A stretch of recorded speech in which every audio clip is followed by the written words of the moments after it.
16। Okay, कल homework दिया था इनकम प्रॉपर्टी वाला, वो आज डिस्कस करेंगे क्लास के एंड पे।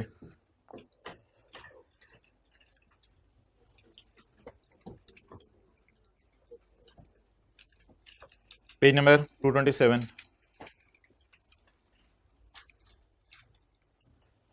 अच्छा जी, आप मुझे ये बताएं कि जिस वक्त एक कंपनी या एओपी या इंडिविजुअल कोई भी है अपना बिजनेस शुरू करते हैं तो क्या एंट्री करते हैं? Cash debit. कितने लोगों ने एंट्री पढ़ ली हुई है? ठीक है जी, अपना कारोबार जब शुरू करते हैं तो क्या एंट्री करते हैं? Cash debit capital credit. ये एंट्री बिजनेस स्टार्ट करने पे होती है या एंड करने पे? और अगर बिजनेस किसी वजह से एंड करना पड़ जाए तो ये एंट्री होगी या उल्टी होगी? उल्टी एंट्री। तो उल्टी एंट्री होगी ना, जब आप अपना बिजनेस क्या करेंगे? क्लोज करेंगे, तो एंट्री ऑपोजिट हो जाएगी। क्लियर? तो बिजनेस स्टार्ट करने की entry cash debit capital credit, business बंद करने की entry capital debit cash credit.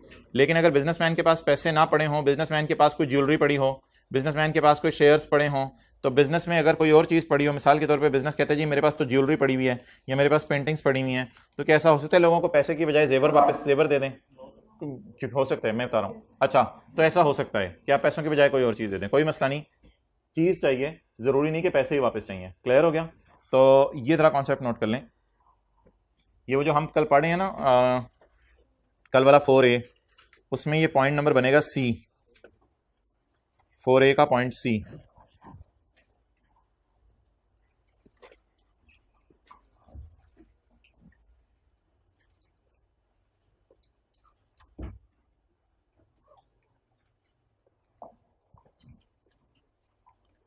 अच्छा,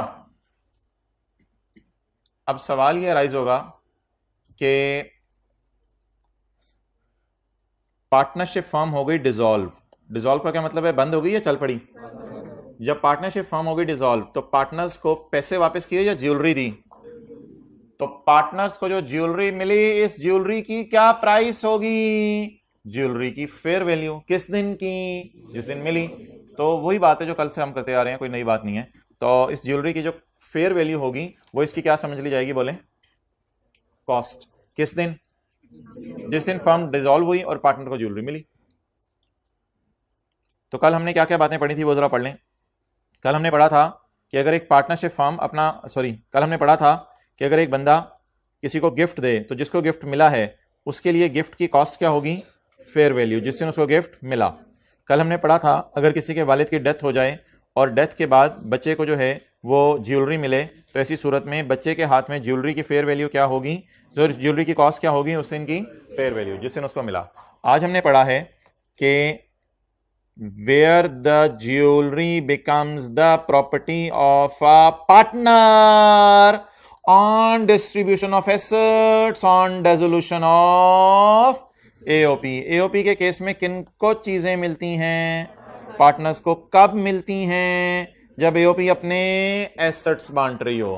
तो अगर AOP अपने एसेट्स बांटे और पार्टनर को एसेट्स ज्वेलरी की फॉर्म में मिले तो उसकी कॉस्ट क्या होगी? किस दिन की फेयर वैल्यू? जिस दिन वो मिले। क्लियर? अच्छा, कंपनी के केस में जो लोग कंपनी को कंट्रोल कर रहे होते हैं उन्हें पार्टनर्स कहते हैं या शेयर होल्डर? Share holder. अब पढ़ें, कंपनी के केस में भी यही होगा। कोई कंपनी बंद हो गई, कंपनी के पास पैसे नहीं थे, जेवर पड़ा हुआ था, पेंटिंग पड़ी हुई थी, कंपनी ने कहा जेवर बेच के जो पैसे देने हैं जेवर ही दे देते हैं।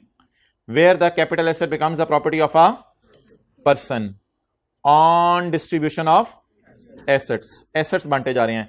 अबे क्यों बांटे जा रहे हैं एसेट्स? क्योंकि कंपनी बंद होने लगी है। पार्टनरशिप के बंद होने के लिए क्या लफ्ज़ यूज किया उसने? डिसोल्यूशन। और कंपनी के बंद होने के लिए क्या लफ्ज़ यूज किया है? लिक्विडेशन।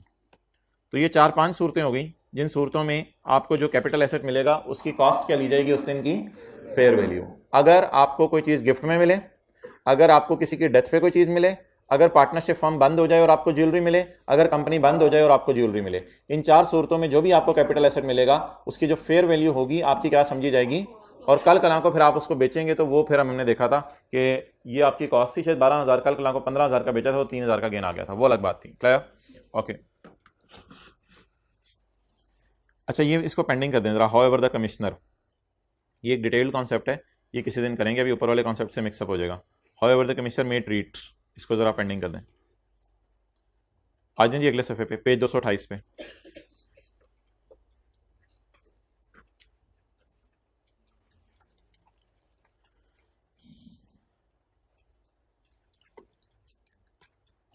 अच्छा भाईजान, आज हम किसी के घर तक चलते हैं। ये क्या है? घर है। घर में पड़ा हुआ सोफा कैपिटल एसेट है? नहीं। घर में पड़ी हुई प्लेटें कैपिटल एसेट हैं? घर में पड़े हुए कुशन जो मारने के लिए इस्तेमाल होते हैं एक दूसरे को, क्या ये कैपिटल एसेट हैं? घर में पड़ा हुआ कारपेट जो गंदा करते हैं हम, क्या ये कैपिटल एसेट है? घर में पड़ी हुई टेबल कैपिटल एसेट है। घर में लगा हुआ फानूस कैपिटल एसेट है। लेकिन मोहतरम, अगर घर के अंदर जो है वो, मैं आपको ये कहूं कि घर के अंदर मिसाल के तौर पे जो है वो लोग दीवार पे लगाते हैं, इन लोगों ने जो है वो छत के ऊपर चढ़ के जो है वो एक जबरदस्त किस्म का शाहकार जो है वो पेंटिंग लगाई हुई है, ओए होए होए होए, तो क्या ये पेंटिंग कैपिटल एसेट होगा? होगा। क्या ये पेंटिंग कैपिटल एसेट होगा? होगा। ज्वेलरी कैपिटल एसेट होगी? होगी। तो घर के अंदर पड़ी हुई कुछ चीजें, उनको हमने जबरदस्ती क्या करार दे दिया था? तो घर में पड़ा हुआ जेवर, घर में पड़ी हुई पेंटिंग, घर में पड़े हुए कॉइन कैपिटल एसेट हैं। घर में पड़ा हुआ सोफा, घर में पड़े हुए बर्तन, घर के अंदर पड़ा हुआ कारपेट, घर के अंदर पड़े हुए फानूस, घर के अंदर लगी हुई अलमारियां कैपिटल एसेट नहीं है। घर बोला मैं हूं कैपिटल एसेट। घर बोला घर, घर, घर बोला घर, मैं हूं कैपिटल एसेट। ये मैंने आपको आज पढ़ाना है। घर ने कहा मेरे अंदर तक तो आ गया, तो मैं खुद भी तो कुछ हूं ना। जी भाईजान, घर भी कैपिटल एसेट है। आप आ जाएं पेज 228 के टॉप पे, इमूवेबल प्रॉपर्टी, घर। घर भी कैपिटल एसेट है। घर खुद एक कैपिटल एसेट है। अच्छा, आज से पहले, यानी आज से 3-4 साल पहले, घर के बेचने पे टैक्स नहीं होता था। कोई बंदा अपना घर बेचे तो टैक्स नहीं होता था। लेकिन एक नया पॉइंट आया 3A। 3A का मतलब है ये लॉ में मौजूद नहीं था।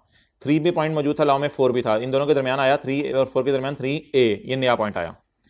तो जब नया पॉइंट आया तो ऐसी सूरत में लोगों ने बड़ा रोला डाला कि घर के बेचने पे हुकूमत टैक्स लगाने लगी है। तो ऐसी सूरत में हुकूमत ने जरा रिलैक्स किया और हुकूमत ने कहा अगर घर आप 1 साल के अंदर अंदर बेच दो, ये टेबल पेपर में गिवन होगा, तो पूरा गेन टैक्सेबल होगा। अगर आप घर 1 साल के बाद और 2 साल के अंदर अंदर बेच दो तो गेन 75% टैक्सेबल होगा। अच्छा, उधर प्राइवेट कंपनी के शेयर्स और ज्वेलरी में कुछ और था। उधर यह था कि 1 साल के बाद जब मर्जी बेचो 75%, लेकिन इधर ज्यादा ऑप्शंस हैं। अगर 2 साल के बाद और 3 साल के अंदर अंदर घर बेचा तो गेन आधा रह जाएगा। ऊपर देख लें आई में, तो अगर 3 साल के बाद और 4 साल के अंदर अंदर बेचा तो गेन 25% या 1/4 टैक्सेबल होगा। और अगर घर 4 साल के बाद बेचा तो गेन पे 0% टैक्स लगेगा, यानी गेन टैक्सेबल नहीं होगा। वो लोग हाथ खड़ा करें जिनको अपने घर में रहते हुए 4 साल से ज्यादा हो गए हैं। तो तकरीबन 99% लोगों ने हाथ खड़ा कर दिया, घर में रहते हुए 4 साल से ज्यादा हो गए। इसका मतलब है ये लोग अगर कल कल को अपना घर बेचें तो इनको टैक्स, इसका मतलब है लॉ मेकर घर बेचने पे टैक्स लगाना नहीं चाहता। लेकिन जो लोग साल डेढ़ में घर बदल रहे हैं, फिर डिफेंस पहुंच गए, फिर 2 साल बाद गुलबर्ग बैठे हुए, फिर 3 साल बाद बैरिया टाउन बैठे हुए, कहते हैं आ जाओ, क्या चक्कर है, गेम क्या तुम्हारी, कर क्या रहे हो तुम, कहां से आ रहा है सारा।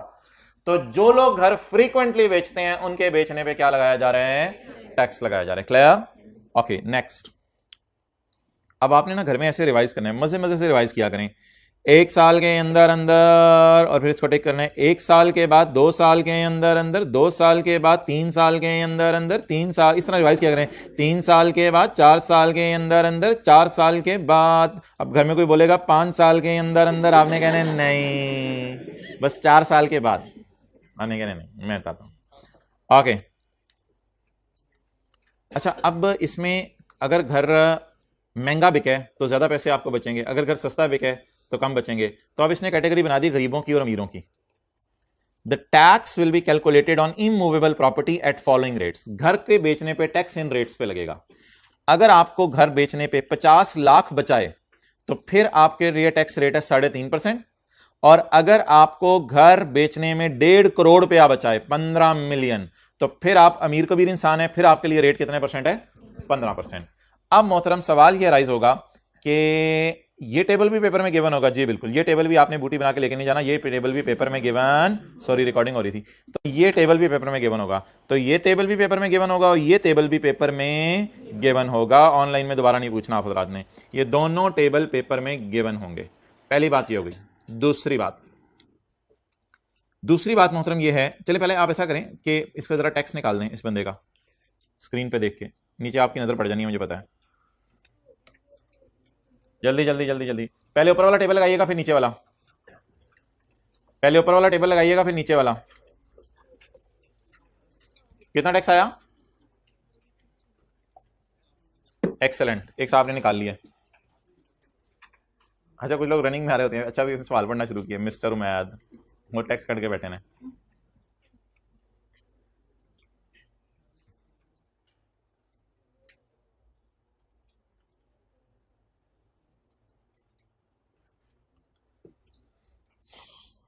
चलें जी,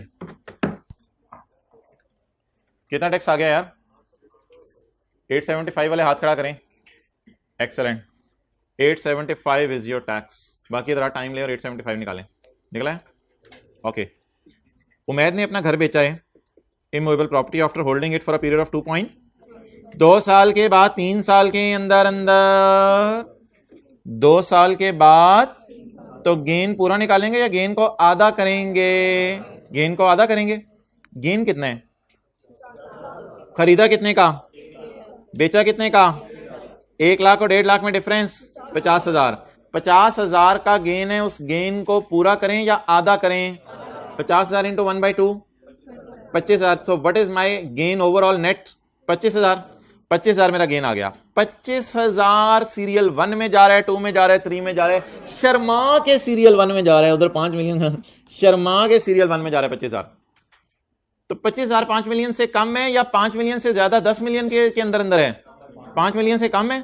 तो भाईजान 25,000 पे कौन सा सीरियल लगेगा? तो इस सवाल के डेटे में हमें क्या क्या यूज करना पड़ा? सीरियल 3 इधर यूज करना पड़ा क्योंकि होल्डिंग पीरियड 2 साल के बाद था और 3 साल के अंदर अंदर था, और हमें सीरियल नंबर 1 यूज करना पड़ा। तो कितना निकाला आपने? वो इनकम कितनी निकाली है? 25,000। और टैक्सेस पे कितना आ गया? 875। So it is the tax of मोहतरम दामत बरकातुहुम उमैद साहब का ये टैक्स। डन। यार एक चीज आपने नोट नहीं की, इस पे चैप्टर 4 वाले रेट टेबल नहीं लगेगा अब, क्योंकि चैप्टर 4 वाला टेबल तो टेबल 1 और 2 है ना। तो इमूवेबल प्रॉपर्टी के बेचने पे चैप्टर 4 वाले टेबल, तो जिस चीज के भी अलग रेट अवेलेबल हो, the tax will be calculated at following rates. तो जिस चीज के रेट अलग अवेलेबल हो आज के बाद, उस पे चैप्टर 4 वाले रेट लगेंगे या उसके अपने ही रेट हैं? घर बोला मेरे रेट ही हो रहे हैं, मेरे टैक्स रेट तुम लोगों को नहीं पता, मेरा रेट ही कहीं और मार्केट में लगता है। अच्छा सॉरी, तो ये बोला मेरे टैक्स रेट ही हो रहे हैं, मेरे रेट तुम्हें नहीं पता। चैप्टर 4 वाले तुम्हारे जनरल रेट हैं, वो छोड़ो परे, मेरे अलग रेट हैं। ठीक है जी। इसको ना सेपरेट रेट्स भी कहते हैं, यानी इसके सेम रेट अवेलेबल है नॉर्मल जैसे, या सेपरेट रेट अवेलेबल है? सेपरेट रेट अवेलेबल है। ओके, सेक्शन 38 हमने सारा पढ़ा हुआ है, ना, मैं बताता हूं, सारी बातें आपको पता है। पॉइंट 1 पढ़ें। अच्छा, आप ना जहन में ले आए वो प्राइवेट कंपनी के शेयर्स, ज्वेलरी, वो सारी बातें वापस। ये जो एक अजीब सी बात है ना घर वाली, इसको साइड पे रखें। अब वो प्राइवेट कंपनी और ज्वेलरी जहन में ले आए। For calculating capital gain for a tax year, a खर्चा shall be allowed for any loss of disposal of capital asset. इसका मतलब है वो कहना चाह रहा है कि कैटेगरी 1 और 2 याद है हमने बनाई थी, कैटेगरी 1 वाले लॉस माइनस कर सकते हैं। यानी पॉइंट 1 में वो कहना चाह रहा है प्राइवेट कंपनी के शेयर्स का लॉस माइनस कर सकते हैं, ज्वेलरी का माइनस नहीं कर सकते ना, पेंटिंग का माइनस नहीं कर सकते, प्राइवेट कंपनी का तो याद होगा माइनस कर सकते हैं।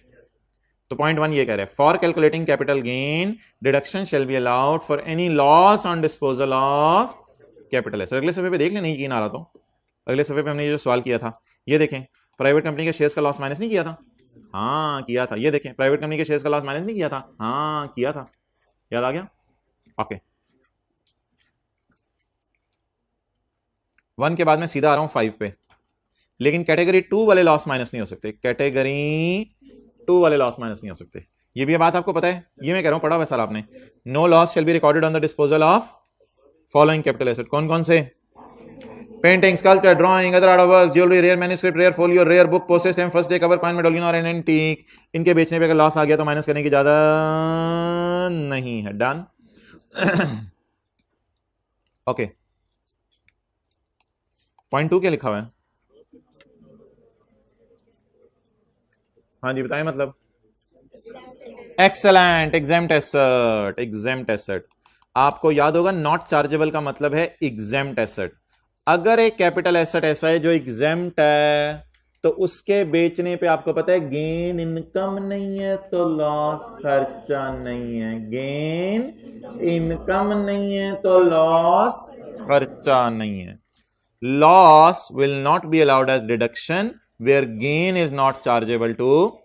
ये जो मैंने आपको 1, 2 और 5 में बातें बताई हैं ना, ये सारी हमने पढ़ी हुई हैं। देखें इधर, ये देखें, यही तो हमने पढ़ी थी कि प्राइवेट कंपनी का लॉस अलाउड है, ज्वेलरी का लॉस अलाउड नहीं है, और एग्जाम्प्ट एसेट का भी लॉस अलाउड। तो ये सारी बातें हमने डब्बे में डाल के पढ़ी हुई और न्यूमेरिकली भी की हुई हैं। आज आप हजरात तैयार होके आ ही गए हैं, फिर मैं आपको लॉस का फॉर्मूला आज बताना था। हिम्मत करनी है थोड़ा, आ रहा है। द लॉस, पकड़े जरा डेस्क को, ऐसे ऐसे सेट करें। The loss shall be calculated as per Newton's formula A minus B, where A is the cost, and B is the consideration.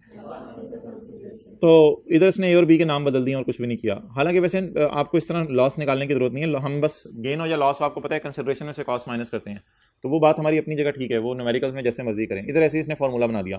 तो गेन का फॉर्मूला क्या था?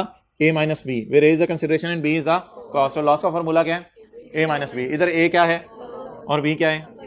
और ये पॉइंट 4 तो कल हमने पढ़ा था, कॉस्ट में दो चीजें नहीं जानी, याद है? काफी लंबी बात हुई थी, कॉस्ट में दो चीजें नहीं जानी। ये पिछले सफे वाला पॉइंट 4 उठा के इसने डाल दिया इधर, दोबारा कॉपी पेस्ट किया है ये वाला पॉइंट एज इट इज, लेकिन अब इसने कंपोनेंट बी की बजाय लफ्ज क्या लिखा है? कंपोनेंट ए।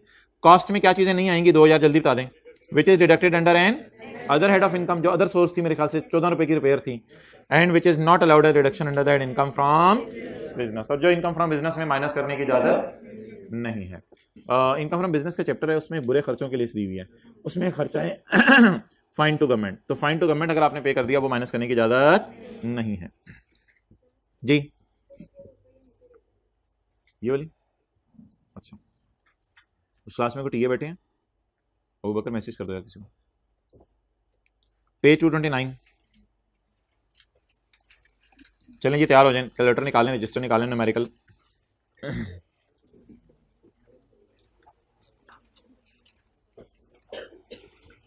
एक सेक्शन है जी 37A।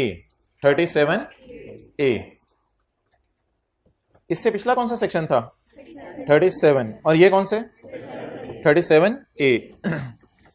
37A को हमने कोई तफसील से नहीं पढ़ना आज। 37A में फॉल, 37A में ना एक लफ्ज़ है सिक्योरिटी। क्या लफ्ज़ है? और सिक्योरिटी का मतलब है shares of public company. Security का मतलब है शेयर्स ऑफ। तो 37 में क्या था? प्राइवेट कंपनी के शेयर्स और ज्वेलरी और पेंटिंग। और 37A में क्या है?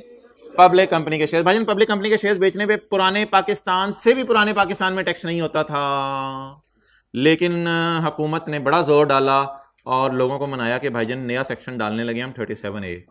आज के बाद पब्लिक कंपनी के शेयर्स बेचने पे भी टैक्स लगेगा। लोगों ने बहुत रोला डाला, हुकूमत ने कहा चलो यार रिलैक्स करो, तुम्हारे लिए अलग टेबल।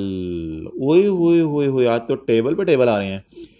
आप कुर्सी पे बैठे रहे। रेट ऑफ टैक्स, नया table, rate of tax for, इसका मतलब है इसके लिए अपने रेट हैं या इस पे चैप्टर 4 वाले रेट लगेंगे। और सिक्योरिटी क्या होती है आपके लिए? नई चीज है सिक्योरिटी? नहीं नहीं नहीं नहीं नहीं नहीं नहीं नहीं, security means the shares of public company. Public company कौन होती है? जिसके 50% गवर्नमेंट ने या फॉरेन गवर्नमेंट ने 50% स्टॉक्स इनके ऊपर लिस्टेड हो, वो पब्लिक कंपनी होती है।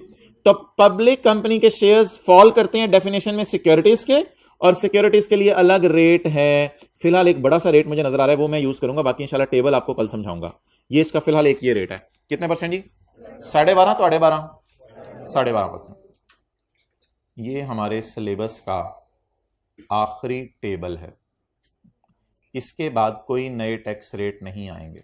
बस एक टैक्स रेट आपको गिवन थे चैप्टर 4 में, टेबल 102। एक टैक्स रेट आपको ये गिवन थे थोड़ी देर पहले घर बेचने पे। एक टैक्स रेट ये आज गिवन है जो कि in the form of securities है। इसके बाद किसी चैप्टर में डिफरेंट रेट नहीं आएंगे, बस खत्म हो गए। तो इसके मतलब है कि आज के बाद किताब में जो भी होगा वो याद करना है, वो गिवन नहीं होगा।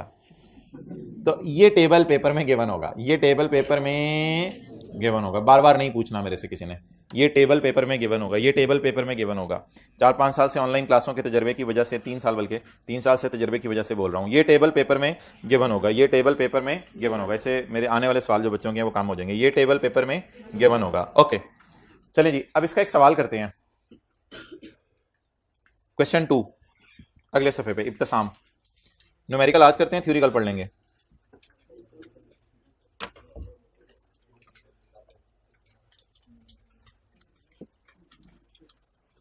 इसका स्विंग रोक दें, इसको ऊपर ऊपर कर दें। क्वेश्चन 2 पढ़ लें जी। सॉल्यूशन मैंने छुपाया हुआ है, मिटाया हुआ है जी, आप देख लें स्विंग हो रहा है सही या नहीं, फिर बाकी बच्चे पढ़ लें। यार ये डिस्ट्रैक्शन पढ़ाई में हुआ करें ना, तो उससे इफेक्ट ना लिया करें।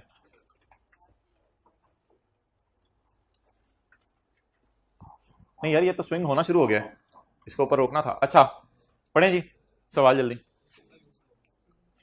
अच्छा ठीक है, रोक दिया। मैंने समझा था आप चले गए थे, लेकिन आप बैठ गए थे।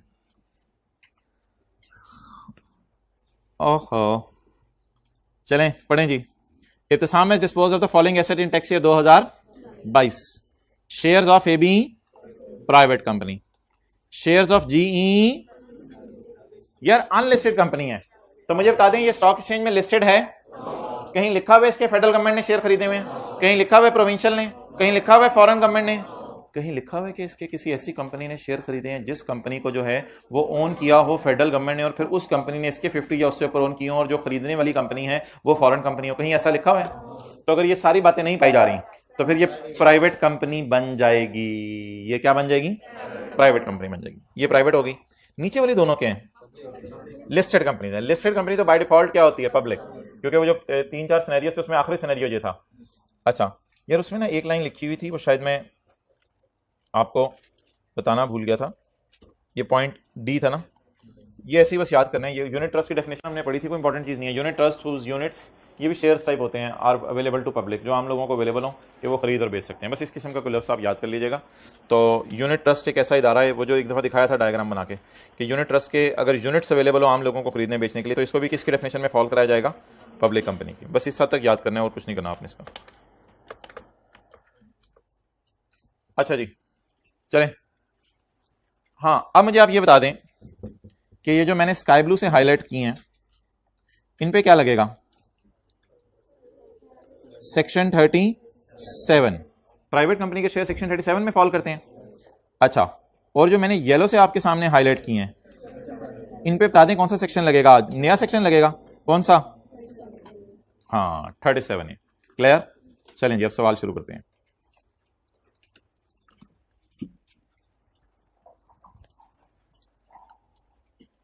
एक बात पहले सुन लें,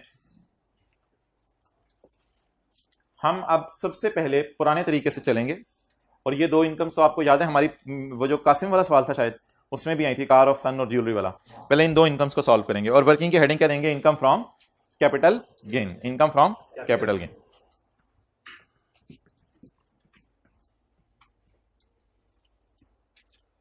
यार मार्कर मंगवाओ, ये दूसरे बैग में रह गए, बैग नीचे है।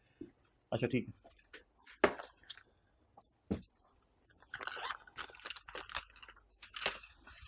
वर्किंग वन, सोफे पे हाथ फेरें। आवाज नहीं आई।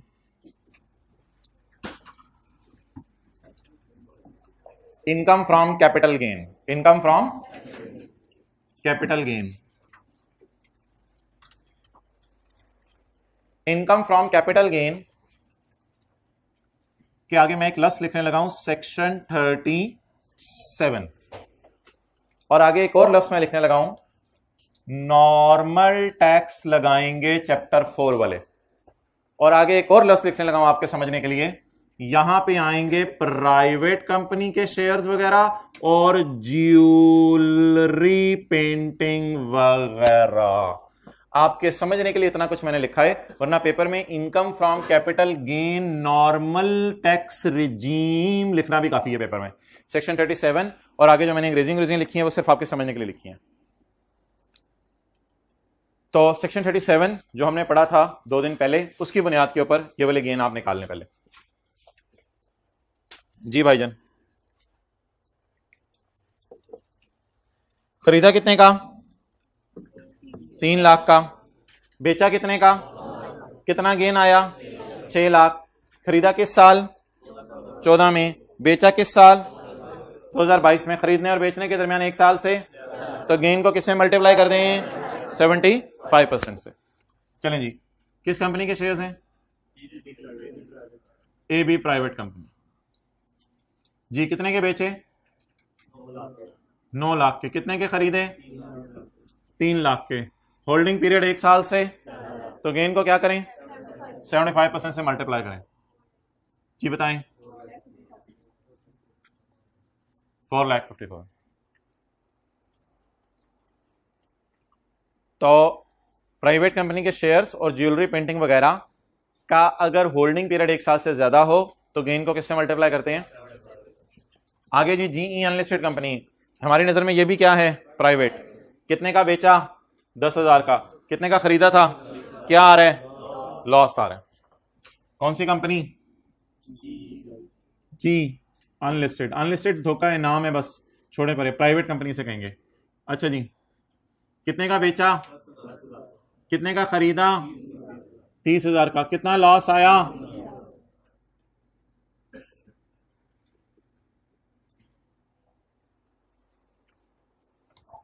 75% नहीं लगाया? 75% नहीं लगाया? भाईजान देखें क्या लिखा हुआ है, 2013 से 2022 तो है, 1 साल से ज्यादा है, लेकिन लॉस आया है। गेन पे 75% लगता है या लॉस पे भी? सिर्फ गेन पे। तो लॉस पे 75%, इसलिए इस पे 75% नहीं लगाया जी। जवाब बता दें। क्लियर? अब अगली इनकम कौन सी इनकम होगी? इनकम फ्रॉम कैपिटल गेन का चैप्टर ही चल रहा है भाईजान। कैपिटल गेन इनकम ही होनी है अगली इनकम भी, नाम नहीं बदलना। Income from capital gain. लेकिन सेक्शन कौन सा होगा? 37A। 37A में मैं आपको एक चीज पढ़वाऊंगा कि इसके सेपरेट रेट हैं। पिछले सफे पे, gain on securities shall be treated as a separate block, यानी ये कैपिटल गेन के घर में रहते हुए कह रहे मैं नॉर्मल रेट अपने पे नहीं लगने दूंगा। तो अब हमारी अगली हेडिंग क्या होगी?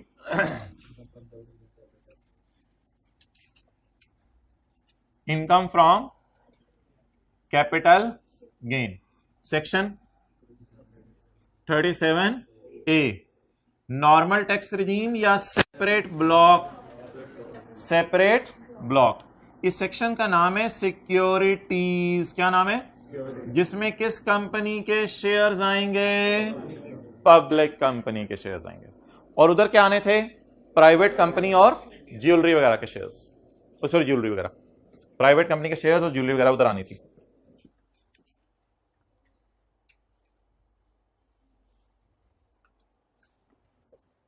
ओके, आप बताएं जी, गेन आ रहा है लॉस आ रहा है? अच्छा यार, एक बात सुन लें,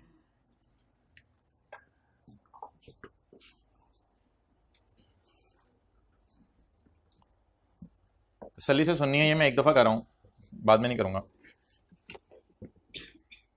अगर आप प्राइवेट कंपनी के शेयर्स या ज्वेलरी वगैरह बेचेंगे ना, जिसे हमने पहले सफे पे कैटेगरी 1 और कैटेगरी 2 का नाम दिया था, तो फिर गेन को आपने 75% से मल्टीप्लाई करना है।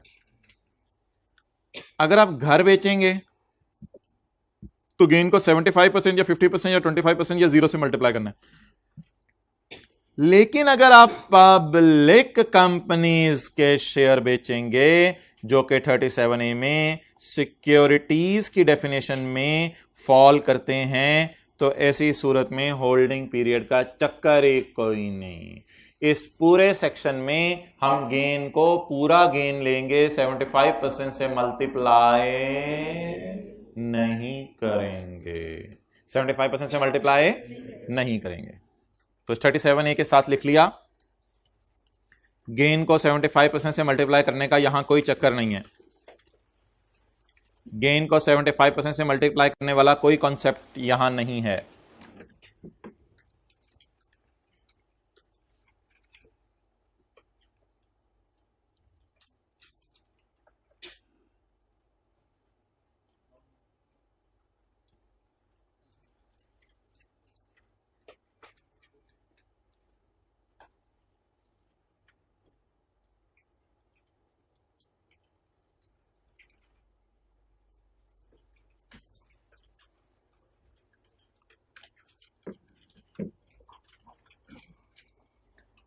ओके, अब वापस आ जाएं सवाल पे। जी भाईजान, सेक्शन 37A, पब्लिक कंपनी के शेयर्स यहां फॉल करेंगे। खरीदे कितने के? 60,000 के। बेचे से क्या आया? गेन आया। कौन सी कंपनी? आर लिस्टेड कंपनी। कितने के बेचे? 75,000 के। कितने के खरीदे थे? कितना गेन आया? 15,000। और ये पी लिस्टेड जी, कितने के बेचे? कितने के खरीदे थे? कितना लॉस आया? ये फिगर कितनी है? ये 35। कितना लॉस आया ओवरऑल? अगली इनकम देख लें और न्यूमेरिकल के फेस बनाना शुरू करें। बंदे का नाम शाम बंदे का नाम शाम और इनकम एंड टैक्स दे रहा हूं, सारा लिखना शुरू करें।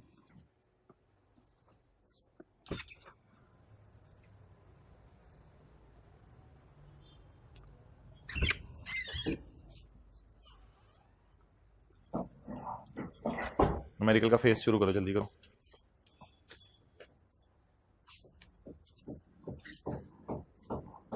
यहां से नजर आ जाता है लिखा हुआ।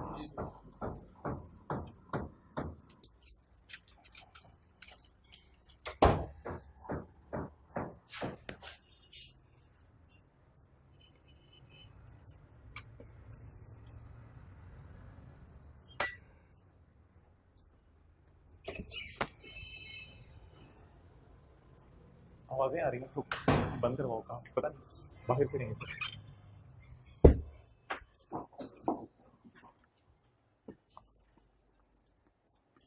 चलें जी, बंदे का नाम mister Ibtisam. Ibtisam, income and tax thereon tax year 2022। बोलें जी, इनकम फ्रॉम कैपिटल गेन कितनी है? नॉर्मल टैक्स रिजीम वाली वर्किंग 1 से जो आ रही है, कितना जी?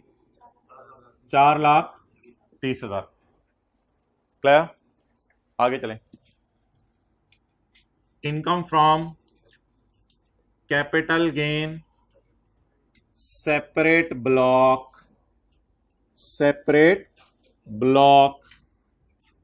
वर्किंग 2 से कितनी आ रही है? 5,000। इसके बाद एक और इनकम है सवाल में, income from, he has also informed you that उसने इनकम फ्रॉम बिजनेस कमाई है 10 लाख की। तो इनकम फ्रॉम बिजनेस, कहीं ऐसा तो नहीं आप लोग करते हैं वर्किंग्स ऊपर करते हैं, नीचे जो है न्यूमेरिकल का फेस शुरू कर देते हैं? वैसे बंदे जरा आइडेंटिफाई करें, पीछे से उसके हेड पे जरा इशारा करें। ये बंदा देखें ये कर रहा है, वर्किंग 1 2 की है, फिर नीचे न्यूमेरिकल का फेस है, ऐसा ना किया करें जी। इनकम फ्रॉम बिजनेस कितनी? 1 मिलियन। करें जी टोटल 1,435,000। टोटल का पेट्रोल पंप या टोटल इनकम? Total income. अब अगर इस पे मैं टैक्स लगा दूं तो क्या मसले की बात है? इस 5,000 के सेपरेट रेट अवेलेबल हैं, इस 5,000 पे भी यही वाला टैक्स लग जाएगा। तो क्या अब इस पे मैं टैक्स लगा सकता हूं या मुझे कुछ निकालना पड़ेगा? कुछ अजीब अजीब से लोग महसूस हो रहे हैं आपको कमरे में? नहीं मैं मेरे को ना देखे, अजीब अजीब से लोग महसूस हो रहे हैं कमरे में। कौन अजीब सा लग रहा है? देखिए मुंह भी इसका बना हुआ है। कितना? 5,000। हाँ जाओ, खुदा के लिए मुझे ना, चुप, निकालो इसको। आए जरा 2-3 बच्चे, उठे जरा जल्दी, निकालें इसको। क्या कर रहे हो इधर? जाओ इधर से। लेकिन जाने का मतलब इसे साइड पे खड़ा कर दे रहे हैं, इसे यही नहीं कि इसको जो है वो रवाना कर दें, इसको डेड नहीं करना, वो साइड पे खड़ा कर दे। इधर चलो, नजर ना हो इधर। अब कमरा साफ हो गया जी, बताएं आप। ये काम हम तीसरी दफा कर रहे हैं। एक दफा एग्रीकल्चर इनकम को डाल के निकाला था, एक दफा डिविडेंड इनकम को डाल के निकाला था, कि जिनके सेपरेट रेट हो या जिन पे टैक्स माफ हो उनको निकालना पड़ता है, क्योंकि उन पे भी नॉर्मल वाला रेट लग जा रहा है। तो इसको निकाल दें, बाकी क्या बचा? 1,430,000। सो ये कौन सी इनकम आ गई, और टोटल इनकम आ गई, ये टोटल इनकम थी, ये टोटल इनकम। अब माइनस करें ज़कात। वैसे तो करने की ज़रूरत नहीं है और ना यहाँ लिखने की ज़रूरत थी क्योंकि ज़कात सवाल में गिवन नहीं है, तो ऐसे ही आपके समझने के लिए लिख रहा हूँ, वरना यहाँ लिखना ना मकसूद था ना मतलूब था। आज दोनों ही नहीं आए हुए। 1430000। चलें जी, टैक्स निकाल लें इसका, शायद 2 दफ़ा टैक्स निकालना पड़े।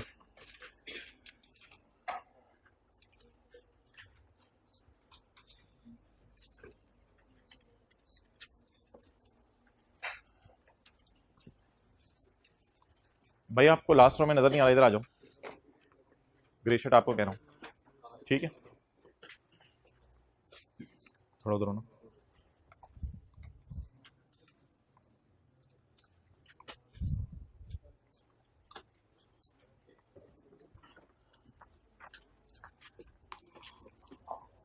जी मोहतरम, अब आप मुझे ये बताएं, इस पे मैं लगाऊंगा 75% और 75% लगा के कंपेयर करूंगा इनकम फ्रॉम सैलरी से।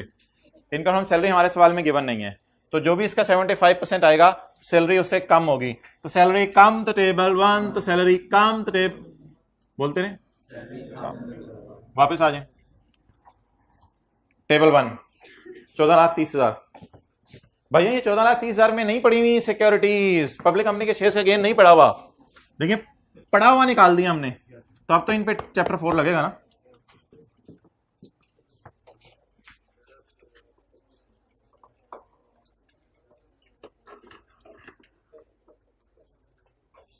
जी पेज नंबर 34, कौन सा सीरियल है, 4, 12 लाख से 24 लाख के दरमियान है। अच्छा, इस टैक्स को ना आज के बाद हम क्या करेंगे, बिल्कुल सादा सा टैक्स जो चैप्टर 4 में निकला है, नॉर्मल टैक्स। जी बोले, असल में ये इनकम फ्रॉम बिजनेस भी ना नॉर्मल है, नॉर्मल टैक्स रिजीम, नॉर्मल दुनिया से ताल्लुक रखती है, इस पे भी कोई अजीब से रेट नहीं है।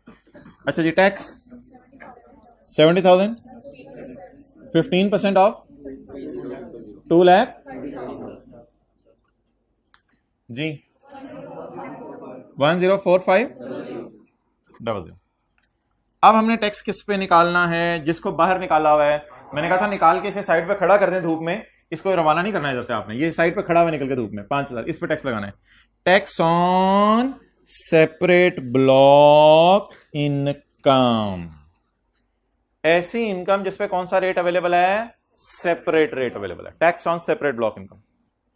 जी बता दें सेपरेट इनकम कितनी है, 5,000, और इसका टैक्स रेट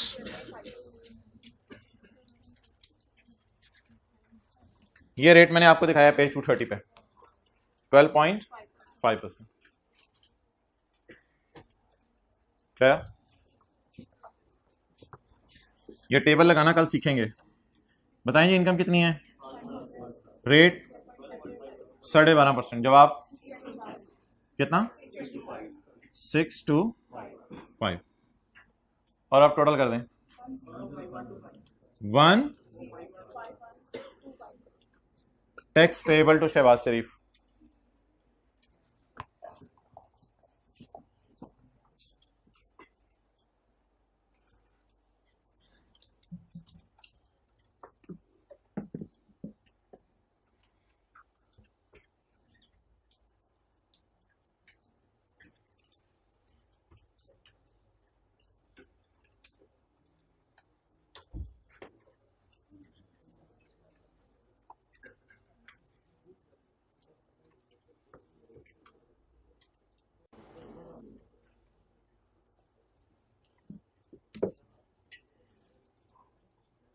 बाकी टेबल लगाना सीखेंगे कैसे लगाना है।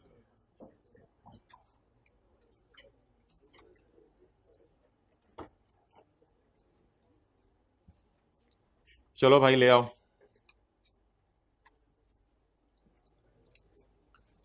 तो यार ये जो है ना चैप्टर 4 में एक चीज दी हुई थी,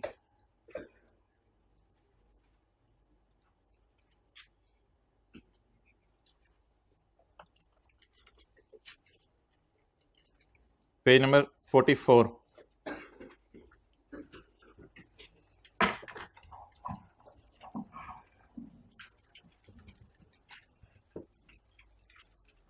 अटेंटिव हैं आप लोग, मेहरबानी।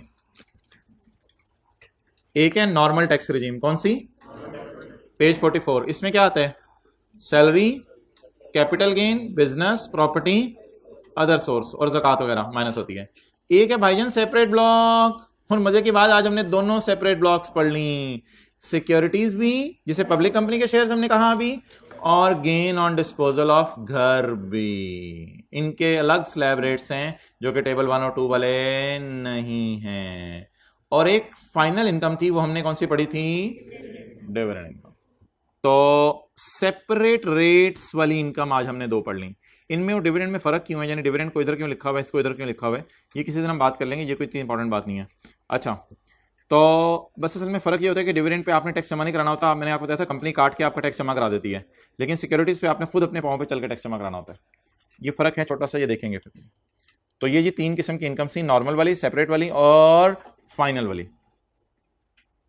अब आए सेक्शन 37A के टॉप से, पेज 229।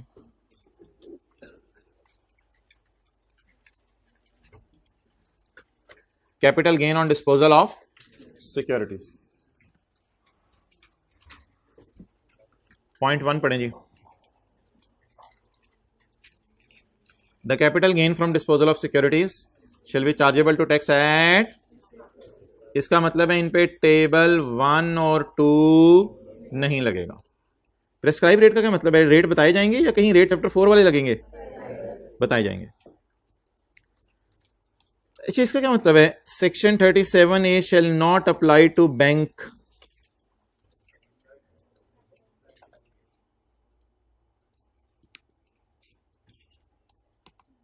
ये लोग अगर शेयर बेचेंगे, ये लोग अगर सिक्योरिटीज बेचेंगे, शेयर्स से मुराद यहां सिक्योरिटीज यानी पब्लिक कंपनी के शेयर्स, ये लोग अगर सिक्योरिटी सेल करेंगे तो ये सेक्शन नहीं लगेगा।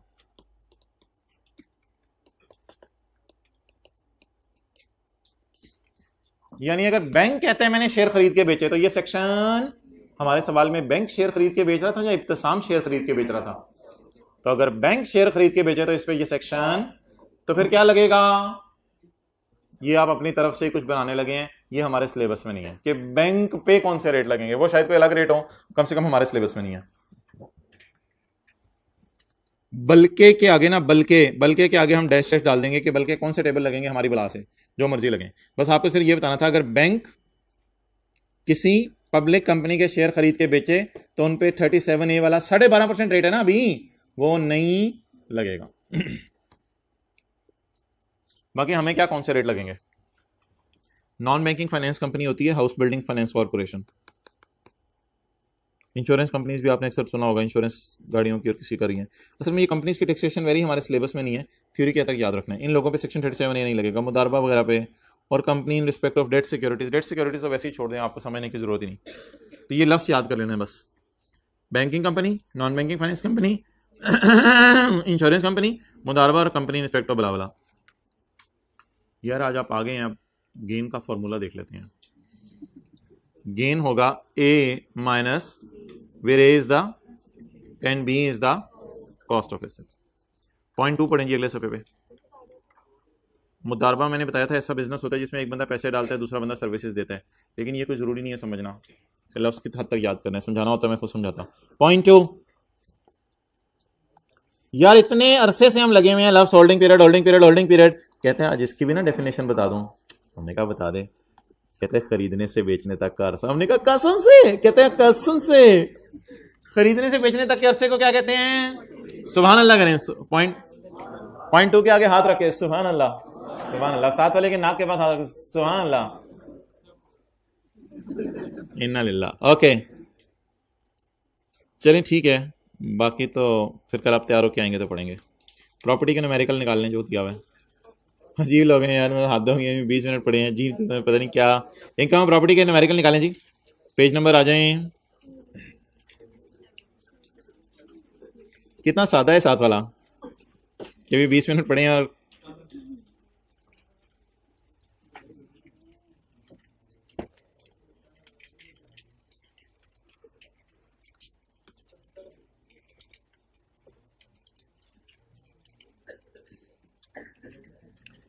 अच्छा, कल के लिए होमवर्क में आपने करके आना है क्वेश्चन 9। होमवर्क करते हैं या लाइब्रेरी में बैठ जाते हैं? लाइब्रेरी से ही करके जाते हैं, ठीक है। ये जो 12 बजे तक कह रहे थे हम बैठा करेंगे, 12 बजे तक तो लाइब्रेरी खुल गई, बैठ कितने रहे हैं? जरा हाथ खड़ा करें। 1, 1.5, कौन है? चलो ठीक है, मर्जी है ना। अच्छा, लुट मचा देंगे पढ़ पढ़ के।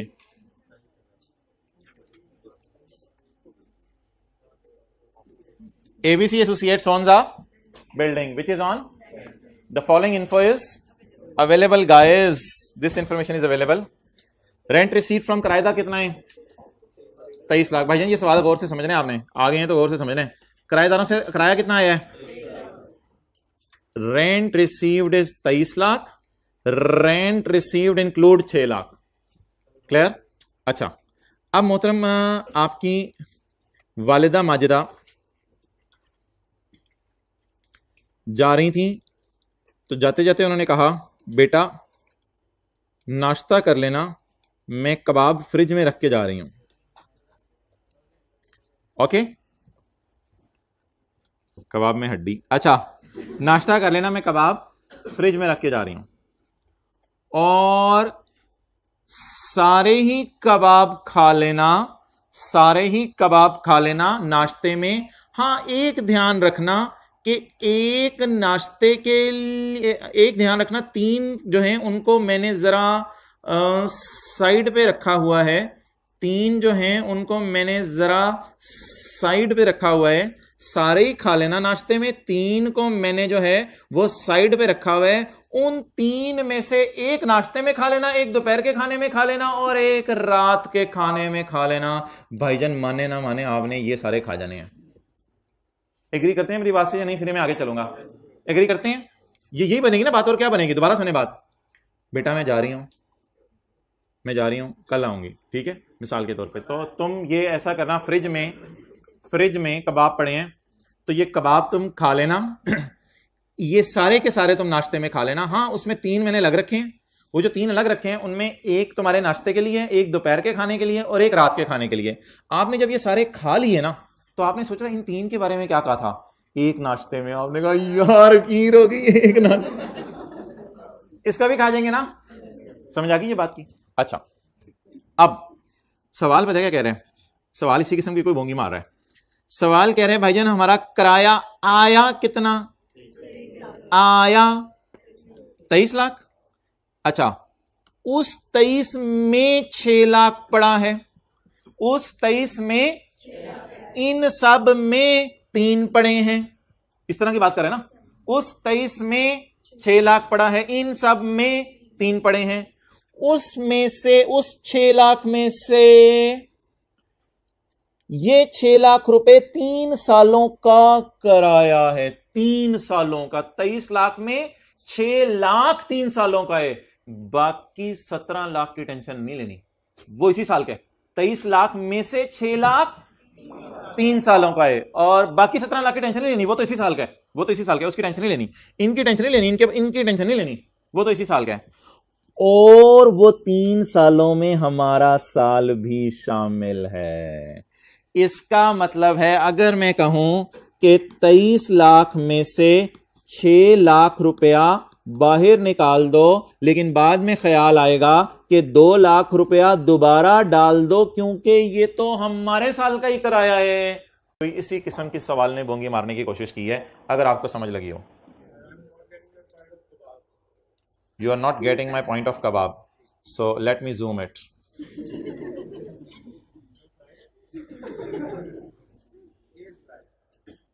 ओके, कबाब वाला पॉइंट तो कुछ भी नहीं है। अम्मी ने कहा बेटा सारे कबाब खा लेना, ठीक है अम्मी, सिवाय 3 के, सिवाय 3 के। आपने समझा 3 नहीं खाने, आपने समझा 3 नहीं खाने, और वो जो 3 है बेटा उसमें से एक नाश्ते में खा लेना, एक दोपहर के खाने में, एक रात के खाने में। अब आपने बात पे जाके ना गौर करना शुरू किया।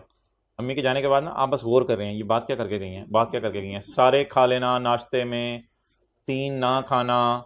आपने कहा सारे खा लेना, 3 ना खाना, लेकिन अब वो 3 कैसे खाना? एक नाश्ते में, एक दोपहर में, एक रात में। आपने कहा यार ये भी नाश्ते में जबरदस्त। तो आप ये सोचेंगे ना कि ये भी नाश्ते में खा लूंगा। ये दिस इज द पॉइंट जो मैं आपको गेट कराना चाह रहा हूं। ओके अच्छा, अब ये अजीब सी देखना, सवाल वाले ने बोंगी मारी है। कहते किराया आया कितना, इस 23 लाख में 6 लाख किसी 3 साल का है। हमने कहा हो सकता है 23 लाख में 6 लाख शायद अगले साल, उससे अगले साल और उससे अगले साल के 3 साल का हो। कहते हैं नहीं नहीं नहीं नहीं, ये 23 लाख में जो 6 लाख पड़ा है, इसमें बोले बोले बोले बोले इसमें 6 लाख का कुछ हिस्सा आपके साल के, तो बाकी हिस्सा कितने सालों का होगा, बकाया 2 सालों का। तो 6 लाख के तोड़ के जरा 3 साल, तीन हिस्से करें 3 सालों में, 2 लाख 2 लाख 2 लाख। अब 23 लाख में से बिल फर्ज मैं कहूं सारे कबाबों में से, सारे कबाबों को जमा करें, 1 2 3 4 5 6 7 8 9 10 11, 11 में से फिलहाल 3 माइनस कर दें क्योंकि समझ नहीं आ रही अम्मी की बात। 11 में से 3 माइनस कर दिए, कितने रह गए, 11 में से 8 माइनस कर दिए, सॉरी 11 में से 8 माइनस कर दिए, कितने रह गए 3, 11 में से 8 माइनस कर दिए 3 रह गए। ये जो 3 है, इन 3 को क्या करें, 8 भी खाने हैं और इन 3 में से भी 1 खाना है, तो टोटल कितने खाएंगे 9। अब सवाल ये कह रहा है कि किराया आया कितना, इसमें 6 लाख में मसला है, तो आपने 6 लाख को कहा तू साइड पे हट, 23 लाख में से क्या माइनस कर दिया। बाद में सोचना शुरू किया मैंने जो 6 लाख माइनस किया उसकी वजह क्या है। सवाल वाले ने बताया ये 6 लाख इस साल का है और अगले 2 का है, या टोटल 3 का है, इस साल का है और अगले 2 का है। तो इसका मतलब है मैंने दोबारा फिर वो जो 6 लाख माइनस किया हुआ था उसमें दोबारा जो 2 लाख था उसको ऐड कर दिया, ये 2 लाख दोबारा ऐड कर दिया। अब मेरा किराया बताएं कहां पर पहुंच गया, 19 लाख का। क्लियर हो गया। तो ये मेरा किराया इस साल का है, अल्लाह का शुक्र है सारा। बाकी 23 लाख और 19 लाख का डिफरेंस 4 लाख बचा है। 4 लाख में से 2 लाख अगले साल का किराया और 2 लाख उससे अगले, हो सकता है वो किराएदार बड़ा मेहरबान हो, एडवांस में किराया दे गया अगले सालों का, तो वो जब अगले साल आएंगे तब इनकम में डाल लेंगे। तो अब 23 लाख पूरा डालूं या 19 लाख इनकम में डालूं। अब आपको जो भी समझ आ रहा है, कुछ बच्चे ऐसे करते हैं कि बस 23 लाख में से 4 लाख माइनस कर देते हैं, और जिसको जैसे समझ आ रहा है वैसे कर ले। मुझे ज़्यादा ये बेहतर लग रहा था कि पहले 6 लाख को बाहर निकालो और फिर 2 लाख को डालो। अजीब सी बात थी। खाना शुरू करें, बिस्मिल्लाहिर्रहमानिर्रहीम। चलें जी, इनकम रिक्वायरमेंट को मिटा दें, रिक्वायरमेंट को हम लिफ्ट नहीं कराते, बाद में पता चलता है थ्योरी का सवाल था। अच्छा, इनकम फ्रॉम प्रॉपर्टी निकालें जी। रेंट बताएं इसका, 23 लाख में तो 3 सालों का किराया पड़ा हुआ है, 3 सालों को बाहर निकाला, लेकिन बाद में सोचा उन 3 में से 1 साल तो हमारा भी बनता है क्योंकि इसने लिखा हुआ है, तो फिर उस 1 साल के किराए को दोबारा डाला, कितना जी 2 लाख। जवाब बता दें क्या आ गया, 19 लाख। आगे पढ़ें।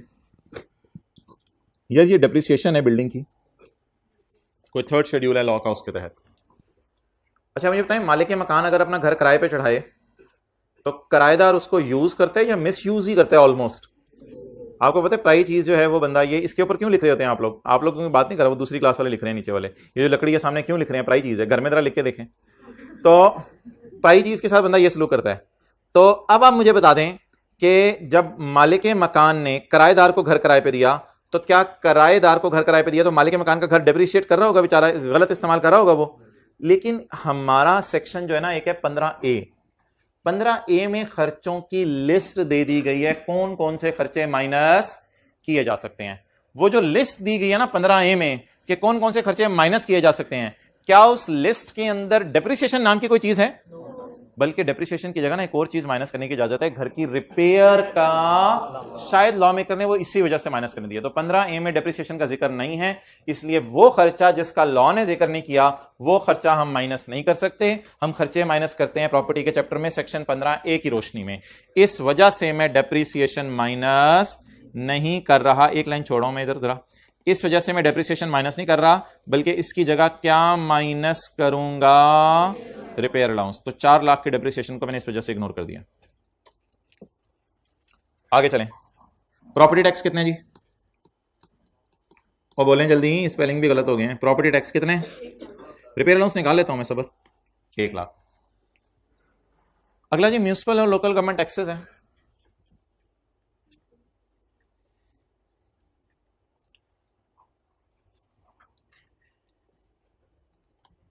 कॉलेज वाले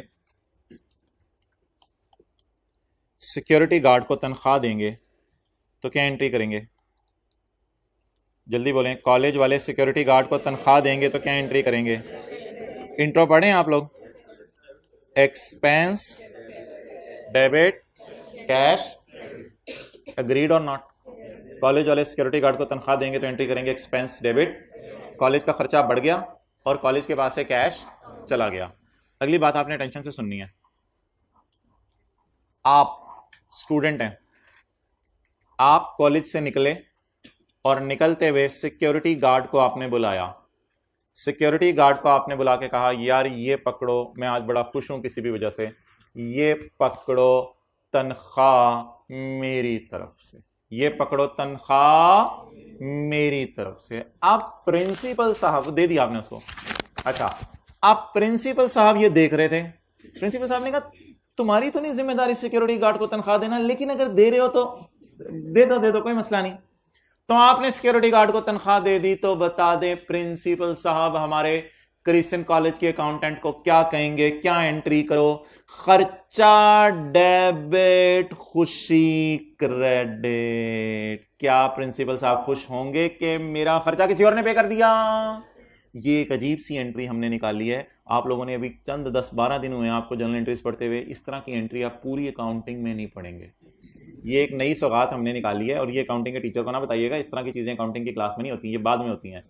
तो ये एक अजीब सी एंट्री है। मुझे बता दें, वैसे बता दें जरा, बिजनेसमैन खर्चे वगैरह पे करते हैं तो टीचर ने क्या एंट्री बताई हुई है खर्चे वगैरह पे करने की? ये एंट्री पढ़ ली है? कितने लोगों ने पढ़ ली हुई है ये एंट्री? इंट्रो माशाल्लाह पढ़ रहे हैं, तो कितने लोगों ने ये एंट्री पढ़ ली हुई है? बिजनेसमैन जब खर्चे करता है तो क्या एंट्री करता है? खर्चा डेबिट पैसे गए, खर्चा डेबिट पैसे गए। लेकिन अगर प्रिंसिपल साहब ये देख लें कि अब आप प्रिंसिपल साहब की जेब से तो पैसे जा ही नहीं रहे, कॉलेज की जेब से तो पैसे जा ही नहीं रहे, अब प्रिंसिपल साहब आपको देख लेंगे आप सिक्योरिटी गार्ड को तनख्वाह दे रहे हो, तो प्रिंसिपल साहब कैश क्रेडिट करेंगे या कह कहा मारेंगे? बोले बोले, कैश क्रेडिट करेंगे या खुश होंगे? कैश क्रेडिट करेंगे या हिज बाछे विल खिल लाइक एनीथिंग? तो बाछे खिलने की एंट्री बोले खुशी क्रेडिट। तो ये अजीब सी एंट्री है। अच्छा, अब आपने करना क्या, इसको नोट ना करें। इसी तरह घर में भी होता है, घर किराए पे दिया हो, अगर किराएदार पे कर दे खर्चा घर का, हालांकि किराएदार आपको पता है घर का खर्चा पे नहीं करता, टूटियां भी मालिक मकान सही करा के दे रहा होता है, घर की इंश्योरेंस भी मालिक मकान करा रहा होता है, घर की इंश्योरेंस भी मालिक मकान करा रहा होता है, घर के टैक्सेस भी मालिक मकान पे कर रहा होता है। लेकिन अगर किराएदार, जिस तरह आप कॉलेज के लिए कस्टमर थे, कस्टमर की जिम्मेदारी नहीं है गार्ड को तनख्वाह देना, लेकिन आपने खुशी में गार्ड को तनख्वाह दे दी तो मैंने उसकी अकाउंटिंग आपको समझाई है। इसी तरह मालिक मकान की जिम्मेदारी है खर्चा करना, जितना पाया, जितना खोया खोया खोया, वो सारा खोया कौन खोता था? मालिक मकान खोता था। सॉरी, मालिक मकान खोता नहीं था, यानी मालिक मकान खोता था, तो वो सारा मालिक मकान खोता था। तो अब आप मुझे बता दें, खर्चे करना वैसे किसकी जिम्मेदारी है? कॉलेज की। खर्चे करना वैसे किसकी जिम्मेदारी है? ओनर की। लेकिन अगर कभी किराएदार खर्चा कर दे तो पेपर में ये अजीब सी चीज बनेगी, इफ किराएदार पे एनी खर्चा of house from his on pocket. तो ऐसी सूरत में क्या होगा? मिसाल के तौर पे घर की इंश्योरेंस है, मालिक मकान पे करने लगा, किराएदार ने कहा नहीं नहीं नहीं नहीं, जैसे आपने कहा था सर नहीं नहीं नहीं, तो किराएदार ने कहा नहीं नहीं नहीं सर ये इंश्योरेंस मैं करा लेता हूं, मालिक मकान ने कहा नहीं नहीं यार ये मेरी जिम्मेदारी है, नहीं नहीं सर रहने दे रहने दे। तो ऐसी सूरत में ओनर क्या कहेगा? ओनर कहेगा यार चल ठीक है, अच्छी बात है, खर्चा मेरा था, लेकिन कैश क्रेडिट की करने की बजाय मैं हंस के दिखा देता हूं। तो खर्चा मेरा था, कैश क्रेडिट करने की बजाय मालिक मकान हंस के दिखा देगा तो मालिक मकान हंस के दिखा देंगे, और मालिक मकान विल स्माइल कि ये खर्चा मेरा है लेकिन बर्दाश्त किसी और ने कर लिया। तो ये एक तरह की खुशी है जो हम इनकम में ऐड किया करेंगे। तो लिख लें, इसकी डबल ट्रीटमेंट हुआ करेगी इस खर्चे की, एक खर्चे को भी रिकॉर्ड किया करेंगे, इनकम को भी रिकॉर्ड किया करेंगे, यानी कुछ डबल टाइप इंपैक्ट हुआ करेगा इसका। ये नहीं कहना इसको इग्नोर ही कर दें। अगर किराएदार मालिक मकान की जगह खर्चा बर्दाश्त कर ले तो ये करेंगे। इंग्लिश में लिख लें। उसी सवाल के साथ लिख रहे हैं या कहीं और जाकर रजिस्टर पे लिख रहे हैं? कमाल यार, कमाल है।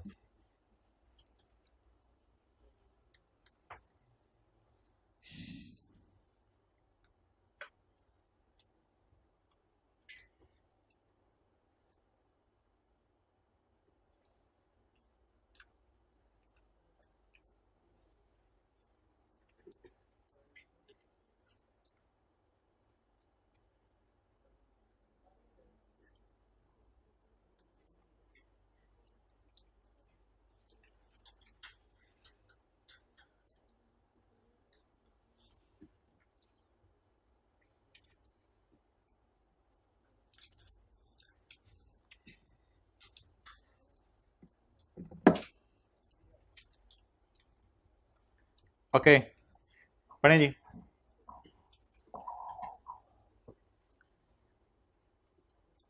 म्यूनिसिपल टैक्स हो या कोई भी टैक्स हो, एग्रीमेंट विद किराएदार प्रोवाइड दैट किराएदार शुड पे द टैक्स। ऐसा दुनिया में नहीं होता, इतने सही लोग नहीं है, लेकिन किराएदार ने क्या कहा, भाईजान ये प्रॉपर्टी टैक्स तो लिख लें, ये ओनर ने पे किया होगा ऊपर वाला, इसमें तो टेंशन नहीं लेनी, ये तो ओनर ने पे किया होगा। लेकिन म्यूनिसिपल टैक्स के बारे में क्या कह रहे हैं, कौन पे करेगा?